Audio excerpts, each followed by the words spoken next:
रघुपति प्रिय भक्तम मात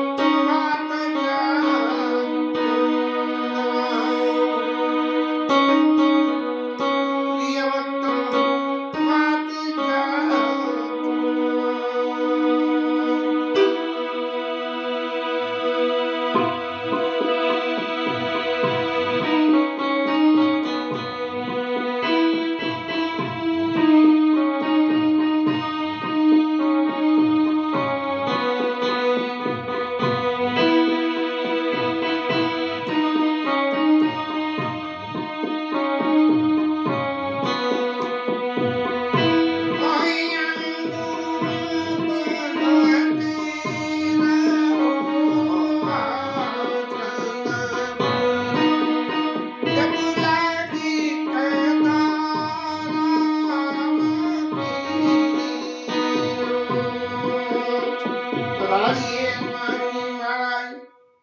आज से आपके चरित्र उजागर होना शुरू हो जाएगा। कृपा करके बड़ी अच्छी व्याख्या अपने चरित्र की करवाइए। स्वयं प्रभा तो बद्रीनाथ धाम को चली गई। बद्री वन को सो गई प्रभु अज्ञादर्शी। भगवान ने कही कि तुम बद्रीनाथ धाम चले जाओ और वहां जाके मेरी जो है साधना करना। बद्रीनाथ धाम का अर्थ जो वहां के लोगों से सुना तो इतनी तो जानकारी में है कि भगवान ने जो है तपस्या करने के लिए वो स्थान चुना विष्णु भगवान ने। और जब भगवान वहां गए तो लक्ष्मी मैया जो है उनकी साधना में सहायक होने के लिए बेर बद्री माने बेर का पेड़ बन के और भगवान की तपस्या में छाया करके बनी रही।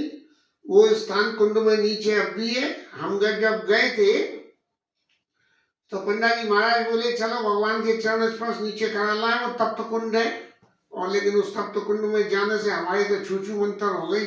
शरीर में जरा सा पान रखते ही हम तो नहाए नहीं, ठंडे पानी से गर्म से नहीं नहा पाए। तो ऐसी स्थिति में नीचे तक जाने का तो कोई मतलब नहीं था। ये दुर्भाग्य था। नहीं बद्रीवन में जो है जाके और भगवान के चरणों को स्पर्श कर जाते। तब तक कोई चित्त में ऐसी आकांक्षा भी नहीं थी कि भाई यहाँ तक आए हैं तो इतना सब काम जरूर करना चाहिए।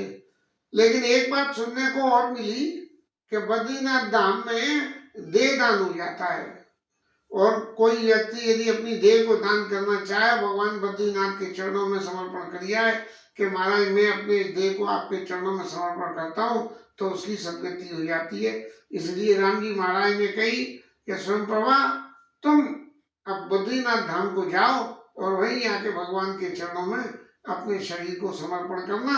यहाँ रह के मेरे पास अगर रह के करोगी तो ये सब लोगों को थोड़ा सा ये आश्चर्य होगा कि जरा सी बात के लिए प्रभु तो इतने दयालु हो गए हैं, तो क्या है अब कुछ करने की जरूरत क्या है। तुम भी कुछ मत करो, स्वयं की तरह आसन लगा के बैठ जाओ और सारे बंदर भालू बैठे रहना जब तक भगवान खुद अपने आप ही रास्ता बना लेंगे। तो बद्री वन कम सो गई प्रभु आज्ञा धरिसी उर्धरि राम चरण जुग और जे बंदत अजीज। भगवान शालिग्राम बद्रीनाथ भगवान के धाम को गई है और रामचंद्र जी के चरणों का जो है हृदय में धारण करके गई है। अब जब ऐसी सारी लीला बंदरों के सामने हुई तो सहज रूप से कोई भी व्यक्तियों से आश्चर्य तो होगा ही। ये देखो कैसे ये तपस्विनी नारी के ने कैसा हमें आंख मूंदते ही जो है गुफा से बाहर निकाल दिया और समुद्र के तट पर बिठा दिया। तो तब में कोई न कोई बल तो है ही है, तभी तो ऐसा हुआ है। इसलिए सारे बंदर भालू एक ठिकाने पर बैठ गए और क्या हुआ, मैं यहाँ विचारई कपि मन माही, बीते अवधि काजे कछु नाहि। सुग्रीव महाराज ने कही थी 1 महीने में आ जाना जाए, 1 महीना तो रास्ता खोजते खोजते ही मिल गया कि हमें जाना कौन दिशा है। गाइड भी 1 महीने बाद मिला। अब मन में सब ये सोचने लगे कि भाई अब ये करा क्या जाए। सब पीढ़ी करई पस पर बाता, और बिनु सुध लिए करब का भ्राता। अरे भाई अगर सुध ही नहीं मिलेगी तो वहां जाके भी क्या करेंगे, क्यों? सब कर अंगद लोचन बड़ी बारी, और दू प्रकार वही मृत्यु हमारी। अंगद महाराज तो युवराज थे और उनको जो है सबसे पहले बोलने का नेताओं में बड़े नेताजी को मिला मौका। तो वो कह रहे हैं, अंगद महाराज कह रहे हैं कि सब प्रकार वही मृत्यु हमारी, हमारी तो सब प्रकार से मृत्यु हो गई। कैसे कि यह न सुन सीता के भाई वहां गई मारी कपिराई। अब उनने तो वहां से कह दी थी कि 1 महीने में नहीं आया तो मैं खबर नहीं लाई तो मैं मारूंगा। और यहाँ तो समुद्र के किनारे पे खाने को क्या मिलता है, कुछ नहीं मिलता। जो मुंबई का तो समुद्र का किनारा था नहीं, जो यहाँ पे चौपाटी और खुमचे मिलते हैं तो खा लें। तो वो जो है कुछ भी नहीं मिलेगा तो यहाँ रहेंगे तो वैसे ही बिना खाए पिए मर जाएंगे। और अंगद अपने मन में विचार करते करते एक बात कह रहे हैं कि यदि भगवान ने मेरे को मौत ही दी हुई थी, यदि मेरे को भगवान ने मौत ही देनी थी, तो जैसे राम जी ने बाली को मारा ऐसे ही सुग्रीव महाराज मुझे मार देते तो काम खत्म हो जाता। पिता बंदे पर मारत मोही, और राखा राम निहोर न होई, तो मार देते।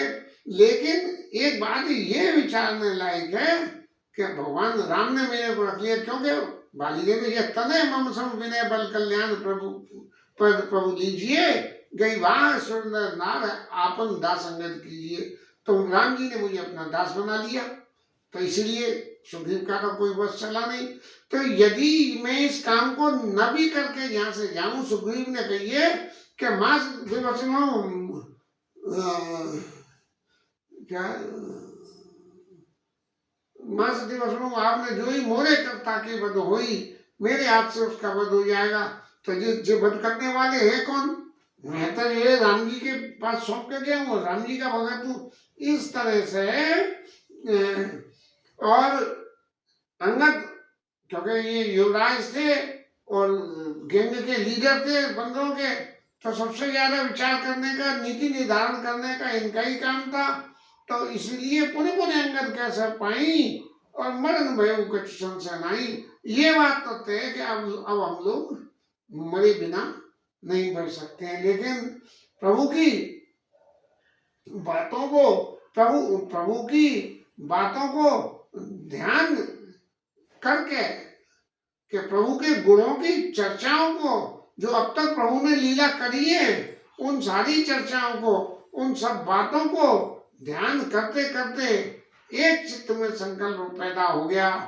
क्या हुआ संकल्प? एक क्षण एक सोची मगन होई रहे, पुनियस बचन कहते सब भय। एक क्षण जो है मन में सोचा कि देखो स्वयं प्रभा ने बैठे बैठे ही जो है भगवान के पास पहुंच गई है, और वहां सुग्रीव हमें मारने की बात कहते हैं, तो उस बात की क्या वैल्यू हो सकती है? जरा मन में सोचो तो सही कि हम राम काज के लिए आए हैं, तो काज हो या नहीं हो, लेकिन हम तब तक बैठे रहेंगे जब तक काज हो जाए। क्योंकि एक मैंने महाराज जी वृंदावन के ही थे, उनसे मैंने सुना था कि भगवान को साधने के लिए सबसे पहले भगवान से प्रार्थना करें। और ऐसा नहीं होता कि भगवान से प्रार्थना हमने करी और प्रार्थना करके ही खटाखट हमारी प्रार्थना पूर्ति हो जाए ना। प्रार्थना करके चित्त में धीरजता रखे और उसके बाद में प्रभु कृपा करेंगे, इस बात का मन में विश्वास लेके प्रतीक्षा करें। और तब तक प्रतीक्षा करें, कब तक?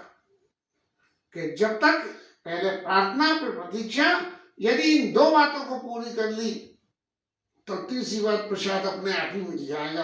तो बंदर इसी तरह से क्षण एक मगन सोच हो ही रहे, पुण्य वचन कहते सब है, और हम सीता के सुध लीदे बिना नहीं जाइए युवराज प्रवीणा। हम भी अब जो प्रतीक्षा करेंगे और बिना सुध लिए हम लौट के नहीं जाएंगे। मरेंगे तो यहीं मरेंगे, नहीं तो सुग्रीव के हाथ से नहीं मरेंगे। ऐसा करके अस कई लवन सिंधु तटदाई बैठे कब सब धर्म ढसाई। ऐसे जैसे कहते हैं अनशन पे बैठ जाना, ऐसे जाके वहां अनशन पे जाकर सारे के सारे बंधन मिल गए। और इन सब बातों को देख के जो भालू महाराज जामवंत जी थे उनके मन में बड़ा दुख हुआ, क्योंकि ये तो राम अवतार और कृष्ण अवतार दोनों अवतारों में रहे और ये ने भगवान से प्रत्यक्ष लड़ाई भी लड़ी है, भगवान का स्नेह भी देखा। तब इनको मन में बड़ा दुख हुआ। जामवंत कई कथा उपदेश विशेषी, और प्रभु के चरित्र को जामवंत महाराज ने सबरा सबरा सुनाया। और फिर कहने लगे जामवंत महाराज,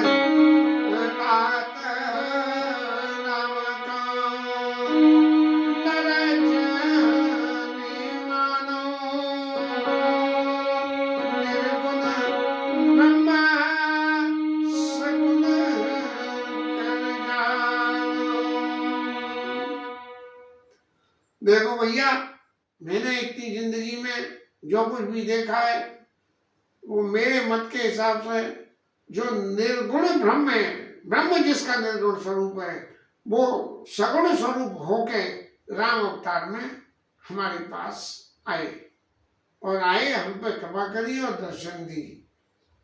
और एक बात और अपने मन में जो तुम लोग सोच रहे हो कि हम सीता के सुध दीदे बिना नहीं जाएंगे युवराज प्रवीणा, चाहे मर जाएंगे लेकिन नहीं जाएंगे, तो ऐसी बात नहीं है। इस बात को ये मत कहो कि हम मर जाएंगे, एक बात कहो कि हम सीता की सुध लेके ही रहेंगे। तब हम सब सेवक अति बड़ भारी,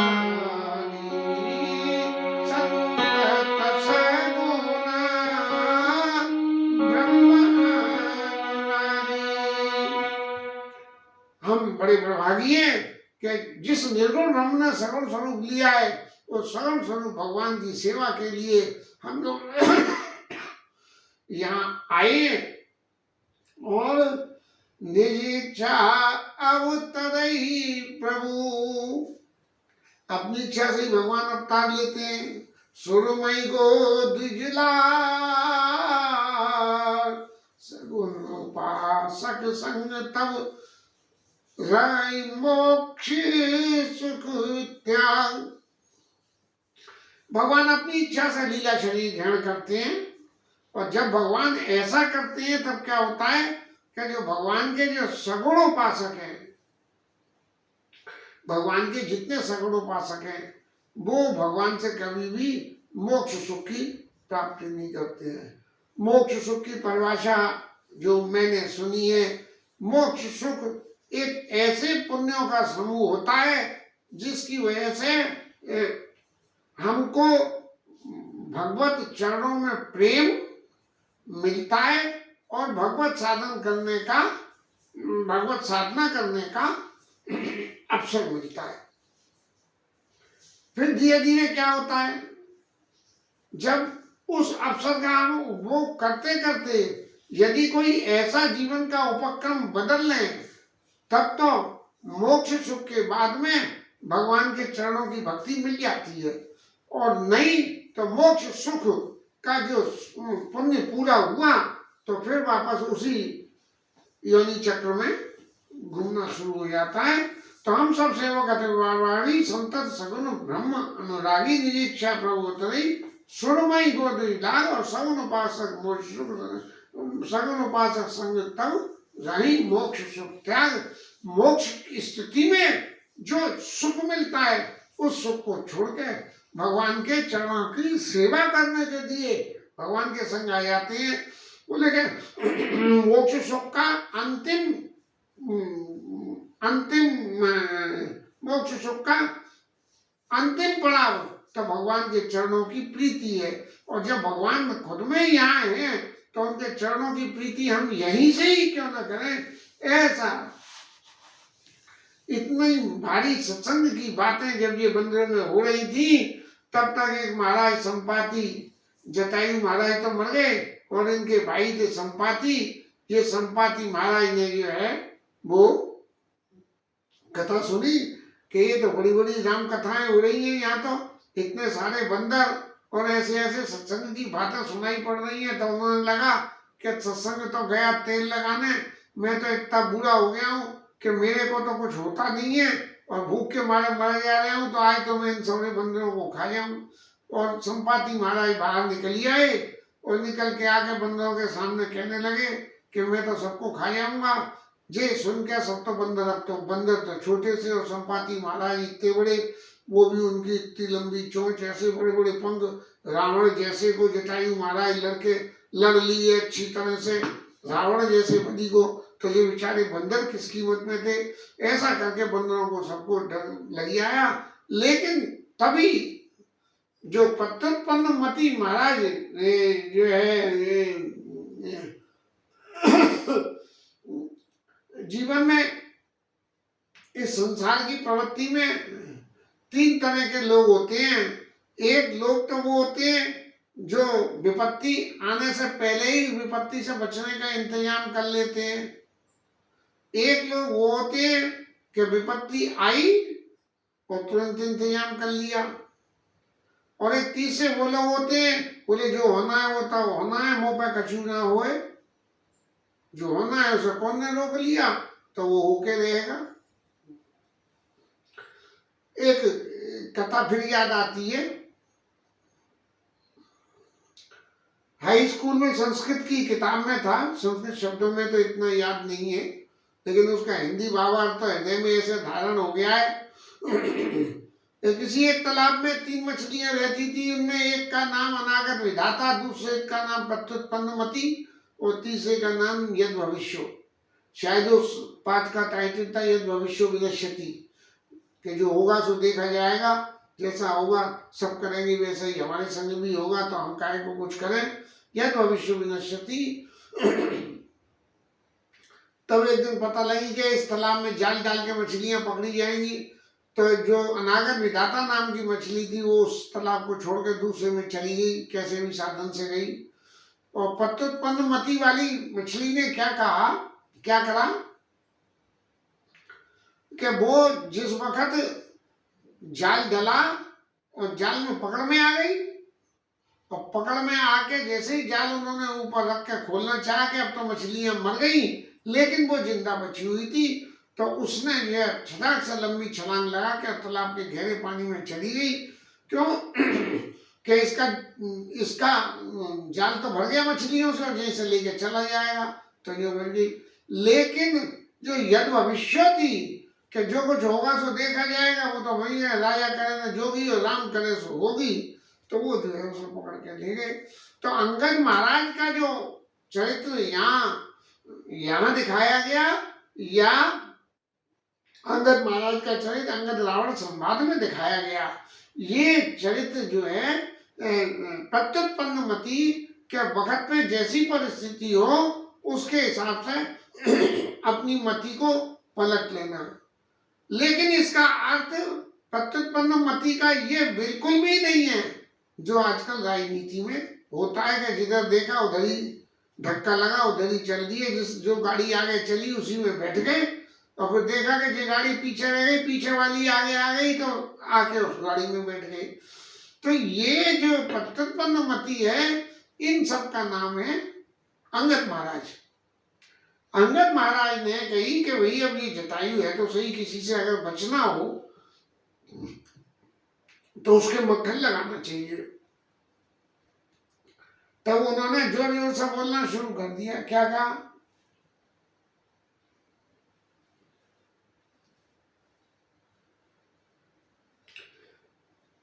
कहा अंगद विचार मन माही, और धन्य जटायु समको नहीं।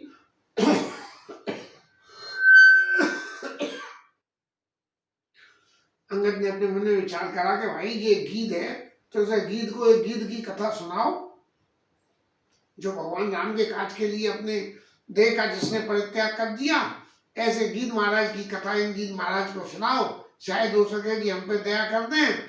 तो हमने कही जटायु के समान कोई नहीं, धन्य जटायु समको नाई, संसार में जटायु के बराबर कोई। जैसे ही जटायु नाम सुना, सोई जो है संपाति महाराज जो उनके छोटे भाई थे, उन्होंने अपने बाहर आके और बंदरों से पूछी कि भैया जटायु का क्या हुआ, तुम जटायु जटायु जटायु कर रहे हो, ये क्या जटायु खटायु क्या है?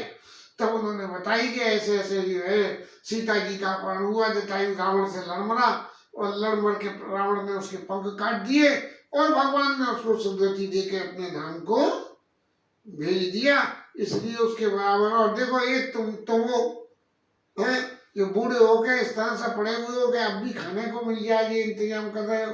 अब भी भगवान के कार्य के लिए ऐसा नहीं है कि भाई बंधुओं तुम जो है यहाँ काय को बैठे हो, कुछ पूछो और राम के काज में कुछ हमारी मदद करो।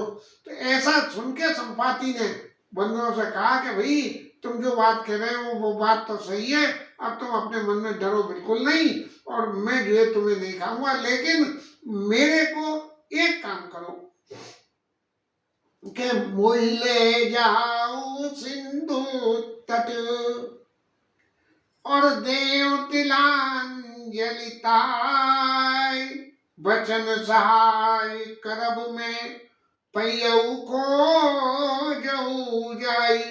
मेरे को जो है इतना बूढ़ा हो गया हूँ, गिद्ध की उम्र बहुत होती है, इतना बूढ़ा हो गया हूँ कि मैं चल फिर भी नहीं सकता हूँ, इसीलिए भूखा बैठा रहता हूँ। अब तुम मुझे पकड़ के समुद्र के किनारे पर ले जाओ हाथ में जल लेके, और मैं जो है जटायु महाराज को तिलांजलि दूंगा। तिलांजलि माने अपने अंजलि में जल लेके, और ये देना कि पियो जटायु पानी और तुम मर गए हम ज्ञानी। रामलीला में बचपन में हमने सुना था, और ये डायलॉग हमें बड़ा अच्छा लगा कि पियो जटायु पानी और तुम मर गए हम ज्ञानी। मंत्र मंत्र तो कुछ नहीं, अब जटायु महाराज पक्षी क्या मंत्र जाने, तो पियो जटायु पानी तुम मर गए हम जानी। ऐसी बात उन्होंने अपनी तिलांजलि दी, और फिर उन्होंने संपाति महाराज ने अपनी कथा सुनाई कि हम दोनों बहुत अभिमानी थे, और सूरज के निकट उड़ के गए कि चलो सूरज तक दौड़ लगा के आएंगे, लेकिन बीच रास्ते में इतनी तेज गर्मी हो गई, तो मैं तो डरपोक आदमी ठहरा तो घबरा के भगी आया नीचे। नहीं, गलत कह गया मैं। जटायु महाराज तो रहे समझदार, तो वो तो जब ऊपर जाके गर्मी देखी तो नीचे लौटी आए कि बोले पार पारना संभव नहीं है, लेकिन मैं अभिमानी था, इसलिए मैं उड़ता उड़ता चला गया। जब सूरज के पास पहुंचने से पहले ही मेरे तो पंख जल गए और नीचे धड़ाम से आके गिर गया। बात थोड़ी सी विचारने समझने लायक है। आज की परिस्थितियों में यदि हम विचार करें तो क्या सूर्य की गर्मी को सहने लायक जो व्यक्ति इतने ऊपर तक उड़ के चला गया होगा, वो इतने ऊपर से यदि गुरुत्वाकर्षण के नीचे आके इस हिसाब से गिरे कि वो जिंदा बच जाए, ये नामुमकिन सी बात है।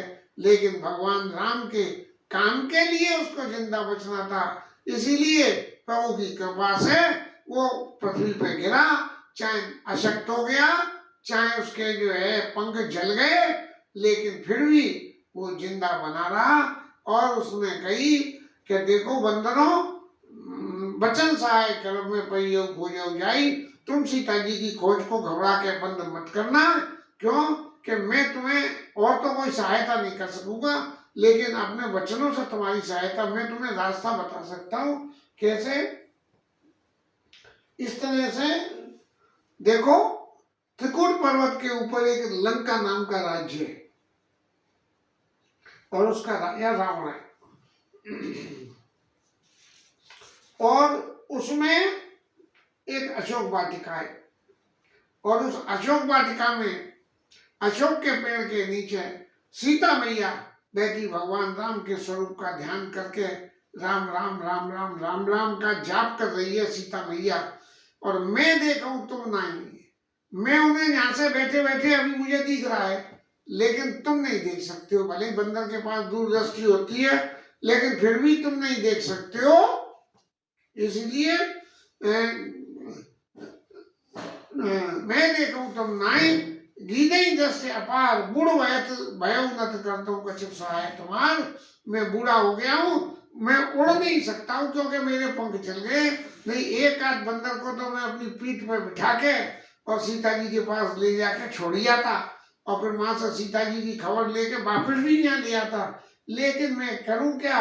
लेकिन एक मेरी बात की सलाह सुन लो कि जो ना गई सतयोजन सागर, 100 योजन का ये समुद्र है, और 100 योजन दूर लंका है, करीबन 200-250 किलोमीटर इतना हो गया। इतने किलोमीटर दूर पे जो ना गई सतयोजन सागर, करे सो राम काज मति आगर। भगवान राम के काम को आगे बढ़ाने के लिए जो व्यक्ति तत्पर होगा और 100 योजन के समुद्र को लांग लेगा, वो ही वहां जा सकता है, दूसरा कोई नहीं जा सकता है। अब तुम तो ऐसी बात कहोगे कि तुमने तो महाराज बात तुमने बताई तो बहुत अच्छी, लेकिन रास्ता तो ये बताई कि तुम्हारी बताई रास्ता तो 100 योजन का सागर जो है, बंदर कोई 100 योजन की छलांग थोड़ी लगा लेगा, तो फिर ये काम होगा कैसे? इसलिए संपाति महाराज फिर कहने लगे, मोई बिलो के धरो मन धीरा, राम कृपा का सब है शरीरा। अरे जरा मुझे देखो तो सही, मेरे पंख जल गए थे, मैं हिल भी नहीं सकता था, लेकिन अब मेरे छोटे छोटे पंख भगवान राम की कृपा से तुम लोगों ने मुझे स्पर्श किया और राम जी ने कृपा करी तो उगी आए हैं। इसलिए तुम लोग भी अब हिम्मत मत हारो। और भगवान राम का प्रताप प्रभाव क्या है? पापियों जाकर नाम सुमिरे ही, पापी आदमी भी जिसके नाम का स्मरण कर रहे हैं, अति अपार भव सागर तरई, ये संसार सागर जो 100 योजन से भी ज्यादा बड़ा है, उसको भी इसका नाम का, इस भगवान के नाम का स्मरण करके पार पा लेते हैं। तो तुम अपने मन में जरा भी कायरता मत लाओ कि हम नहीं कर सके, भगवान के नाम का स्मरण करो और चित्त में प्रयास करो। ऐसा करके महाराज संपाति तो चले गए। इसका गीत गरुड़ जब गयऊ, तिनके मन अति विस्मय भयऊ। सब लोगों के मन में तो बड़ा आश्चर्य हो गया कि भैया कोई रास्ता न मिलते मिलते रास्ता दिखाने वाला आया, ऐसा बढ़िया आदमी, और उसने ऐसी बढ़िया रास्ता बताई और ऐसी बढ़िया संभव सी रास्ता बता दी, और बता के वो चला भी गया। उसे इतनी भी नहीं हुई कि ने कहा देर और रुक जाओ भाई ने प्रयास तो करने दो, जो प्रयास करेंगे फिर कोई जरूरत होगी मदद कर दूंगा। तो ये तो बड़ी विचित्रता की बात हो गई। अब सब सोचने लगे कि भैया कैसे, उसने कही पापी जाकर नाम सुमिरे ही के पार भवसागर से तर जाते हैं। तो भगवान के नाम का जाप करने से संसार सागर तर जाता है, तो जो 100 किलोमीटर को कौन तर सकेगा, 100 योजन को कौन पार कर सकेगा? तो सबने अपने मन में विचार करके और अपने अपने बल की परिभाषा रखी। छोटे मोटे बंदरों की तो बात दूसरी थी, बड़े बड़े बंदर सब अपनी अपनी बातें कहने लगे। और किसी ने कही मैं इतने योजन चला जाऊंगा, किसी ने कही मैं 20 योजन चला जाऊंगा, किसी ने कही 50 योजन चला जाऊंगा, लेकिन 100 योजन जाने का किसी ने भी साहस नहीं दिखाया। और तब निज निज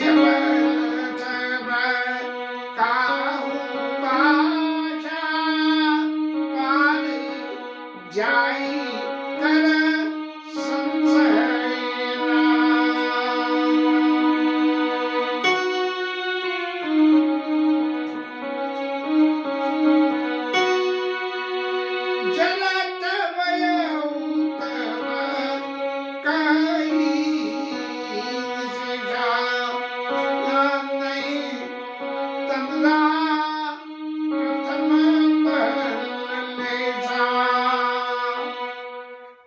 महाराज बंदर तो बोलते बोलते जो है सब शांत हो गए। तब जो है भालू महाराज की नंबर आया, तो भालू महाराज कह रहे हैं कि मैं तो बहुत बूढ़ा हो गया हूँ, पहले मेरे में बहुत बल था, अगर उस बल का लेश मात्र भी अब तो नहीं है, यदि लेश मात्र भी उस बल का होता तो मैं ये खेल कर लेता। एक तरह से देखा जाए तो भालू महाराज तो तिकालज्ञ हो गए। तात राम कहूँ नर जनि मानव, और तात राम कहूँ नर जनि तात राम कहूँ नर जनि मानव, निर्गुण ब्रह्म सगुण अति जानो। ऐसा सब जानने वाले भी ये अंगद ये जामवंत महाराज और ये कह रहे हैं, फिर भी अपने इतनी सब जानकारी होने के बाद भी अपने बल की परिभाषा को बताए बिना,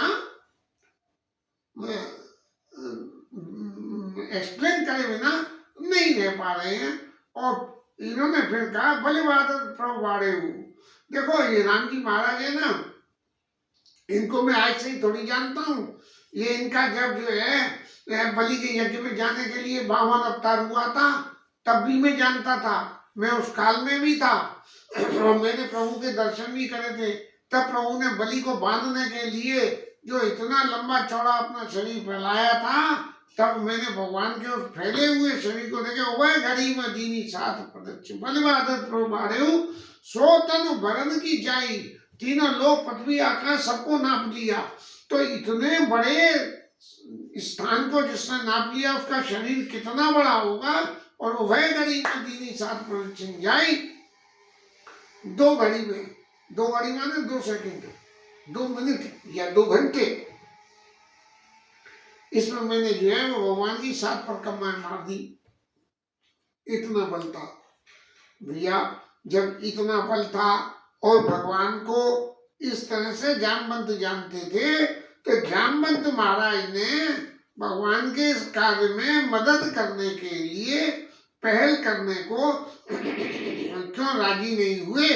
बोले मेरे शरीर में बल का लेश लवलेश है या नहीं है, लेकिन जब गिद्ध ने ये कह दी कि देखो मेरा शरीर ऐसा हो गया, तो मैं भी जो तो उसके समान बूढ़ा हूँ, यदि मैं राम भगवान के काम के लिए लंका चला जाऊंगा तो क्या बिगड़ जाएगा। लेकिन ये जामवंत महाराज इन सब बातों को कह के अपने आप को भगवान के उस जन्म के कार्यों के लिए, अपने आप को इस जन्म में भी लाइमलाइट में लाने के लिए कुछ करने को तैयार नहीं हुए। क्यों कि यहाँ भगवान के और दूसरे भक्त भी मौजूद हैं, और उन भक्तों को भी मौका मिलना चाहिए। तब जो है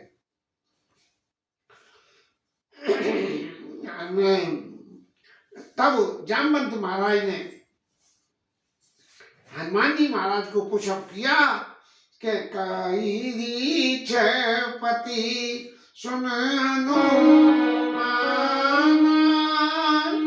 सुन हनुमान काचू पछादी रहे बलवाना, काचू पछादी रहे बलवाना।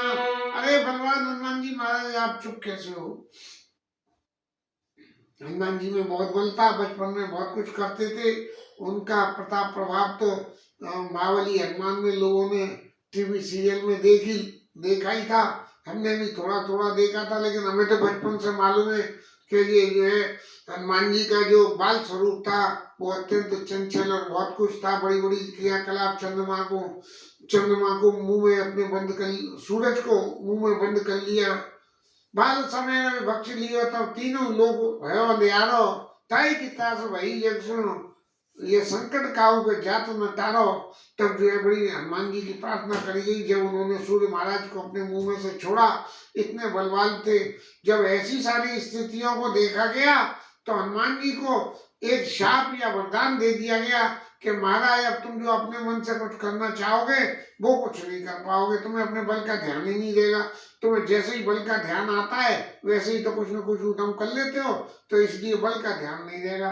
तब जामवंत ने हनुमान जी को इस बात का स्मरण कराया कि का चुपचाप देव बनाना, पवन तनय बल पवन समाना, बुद्धि विवेक विज्ञान निधाना, ऐसी आप सब तरह से समर्थ हो और इसलिए और आप चुपचाप बैठे हो। अब मैं आपको आपके बल की याद दिलाता हूँ। इसलिए राम काज लगे तब अवतारा, आपका तो जन्म भी भगवान राम के काज के लिए हुआ है। आप जब राम जी को इस तरह से जानते थे तो शंकर जी महाराज को भी जामवंत महाराज जानते थे, और जामवंत महाराज ने हनुमान जी से कही होगी कि देखिए शंकर जी महाराज ने भगवान की इस लीला में पार्टिसिपेट करने के लिए हनुमान अवतार लिया है, और वो हनुमान अवतार आप ही हो। इसलिए अब आपको उसके राम भगवान राम के काम करने के लिए एक्टिव होके आगे आना है। तो आप आगे आइए। और इतना सुन के ही सुनता ही मैं पर्वताकारा, वो छोटे से हनुमान जी जो है बड़े हो गए पर्वत के समान। कनक वरण तन तेज राजा,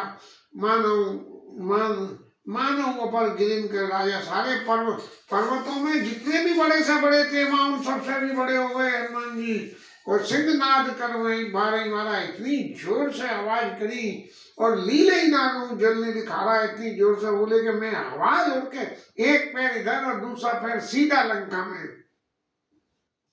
इतनी रफ्तार से मैं वहां जा सकता हूं। लेकिन हमेशा बल के भरोसे किसी काम को करने से भूल होने की गुंजाइश होती है।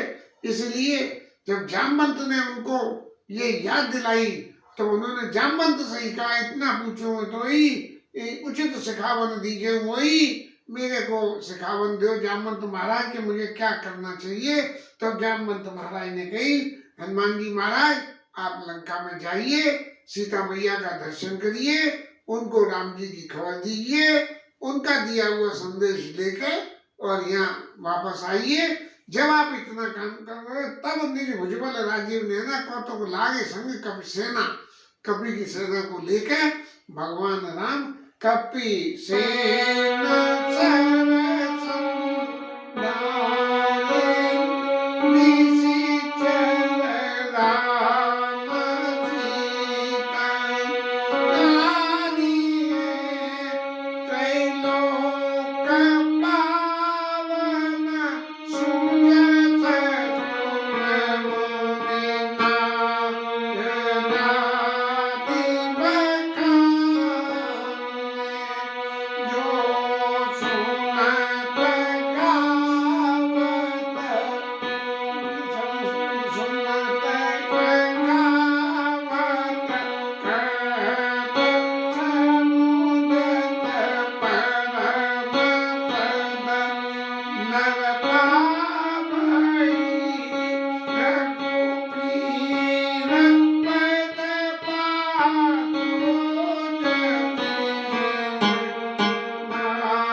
जामवंत महाराज ने सभी बात हनुमान जी को समझा के ये कही कि हनुमान जी महाराज आप तो भूल गए, बानर स्वरूप धर धर के बानर की बुद्धि हो गई। आपकी बानर की बुद्धि नहीं है, आपकी बुद्धि महादेव की बुद्धि है। आप राम जी के परम भक्त हो, वो बुद्धि आप में। इसलिए आप मेरी बात को जरा सुनिए कि जब आप वहां से लौट के आ जाओगे उसके बाद भगवान बानरों की सेना को लेके और राक्षसों को मार के और सीता मैया को लेके आएंगे, और भगवान के इस गुण को पूरा संसार जाने के परम पर पावई, उनके भगवान के गुणों की चर्चा को गाने के लिए ये संसार जो है उन भगवान के गुणों की चर्चा को गा गा के भगवान के चरणों की शरण पालेगा। भगवान राम के लिए तो ये बहुत आसान था कि एक ऊपर से माया से बाण मारते तो राम महाराज की सभी माया खत्म हो जाती। लेकिन इस संसार को, सागर को, संसार में आए हुए जीवों के उद्धार के लिए वो विधि काम में नहीं आती। फिर जीव तो अकर्मण्यता हो जाती कि कि भगवान चाहे तो चाहे जब मार दें और चाहे जब तार दे, तार दे, इसमें कोई नहीं है। तो इसलिए कोई प्रयास करो ही मत। तो भगवान ने इसलिए ये लीला रची कि भगवान की इन लीलाओं को गा गा के मनुष्य या संसारी जीव संसार सागर से पार कर जाए। बाबा वेश जन गुरुनाथ जस सुनई जिनर अरुणार, तिनके सकल मनोरथ सिद्ध करई तुझनार। अब गोस्वामी जी महाराज आशीर्वाद कर रहे हैं।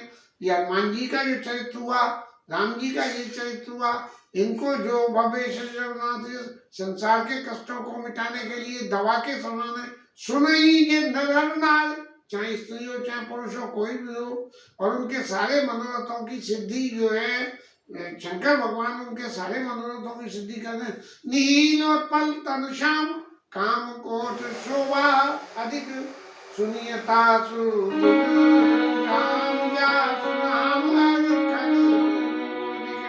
ऐसे नील श्याम सुंदर भगवान का जो है जो स्मरण करेगा उनके सारे पापों को, पाप रूप जासु नाम सुनिए नीलोत्पल तल श्याम काम कोटि शोभा अधिक, जासु नाम ग्राम ग्राम पाय नाम अनग, जासु नाम, अरे भाई सुनिए तासु नाम जासु नाम अग खग बधिक, पाप रूपी पक्षियों को मारने के लिए जिसका नाम पाप रूपी पक्षियों का उद्धार कर देता है। इसके साथ में ये किष्किंधा कांड की लीला समाप्त होती है। और कल से हमारे हनुमान जी महाराज, अब अभी तक तो परोक्ष रूप से हनुमान जी महाराज एक्टिव थे कथा में, और कल से प्रत्यक्ष रूप से हनुमान जी महाराज कथा में एक्टिव होंगे। इसके लिए हनुमान जी के चरित्र को हम कैसे गान कर पाएंगे, ये हनुमान जी महाराज के ही ऊपर है। उनसे प्रार्थना करेंगे कि अपने चरित्र के ऊपर हमें पीछे बैठ के, तो पीछे तो आप बैठे ही हो, थोड़े से हमारे माइक के आगे भी आके बैठ जाना, जिससे कि हम ठाकुर जी को सुनाने में अपने आप को बड़भागी समझे कि हमने भगवान के चरित्र को हनुमान जी की कृपा से गाया है। और हरि नाम कीर्तन